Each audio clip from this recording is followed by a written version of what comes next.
Dy raste të spionazhit të zbuluara në Kosovë kanë nxjerrë në pa interesimin e Agjencisë së Informacionit të Sigurisë së Serbisë BIA për persona të lidhur me qarqe radikale islamiste. Sipas Prokurorisë Speciale të Kosovës, në këtë rast nuk bëhet fjalë vetëm për mbledhje informacioni, por edhe për identifikimin e personave që mund të kontaktoheshin dhe rekrutoheshin nga shërbimi serb. Më 13 gusht autoritetet në Kosovë arrestuan Fehim Salin në ndyshimin për spionazh. Sipas kërkesës së prokurorisë për saktimin e paraburgimit, Salin dyshohet se i ka ofruar një zyrtari të BIA-s informacione për situatën politike në Kosovë, përfshirë edhe të dhëna për pjesëtar të Agjencisë së Kosovës për Inteligjencë. Ai dyshohet gjithashtu se ka dhënë informacione për persona që i përkisnin qarqeve vehabiste dhe se disa prej tyre u ka propozuar zyrtarëve të BIA-s si objektiv të mundshëm për kontaktim dhe rekrutim. Gjatë kontrollit në banesën e tij u gjetën 4 telefon dhe 40.000 euro. Gjykata ka miratuar kërkesën për 30 ditë paraburgim. Ky është rasti i dytë i rëndësishëm brenda pak muajsh. Në qershor, gjykata themelore në Prishtinë dënoi me 6 vjet burgim Hysri Selimin. Sipas akt akuzës, ai kishte bashkëpunuar me shërbimin serb për më shumë se 15 vjet. Selimi kishte udhëtuar në Siri në vitin 2015 dhe ishte bashkuar me organizatën terroriste Shteti Islamik. Pas kthimit në Kosovë, ai vojti dënim për pjesëmarrje në organizata terroriste.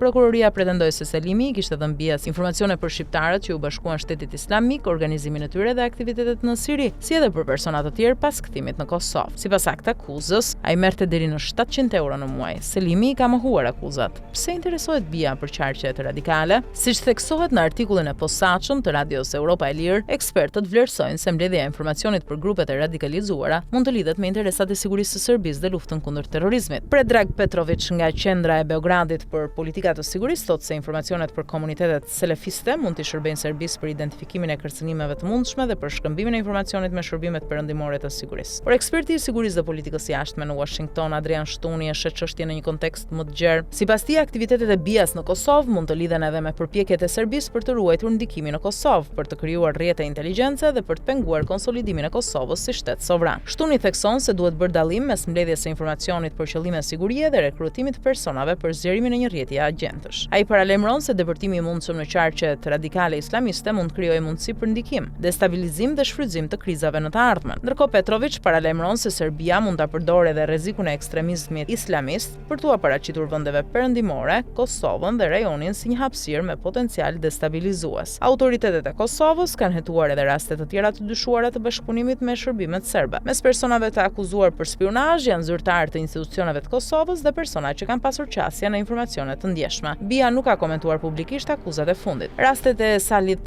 dhe Selimit kanë rikthyer në vëmendje shqetësimet për aktivitetin e shërbimeve serbe në Kosovë dhe për përdorimin e rrjeteve të ndjeshme sociale e fetare për mbledhje informacioni dhe ndikim.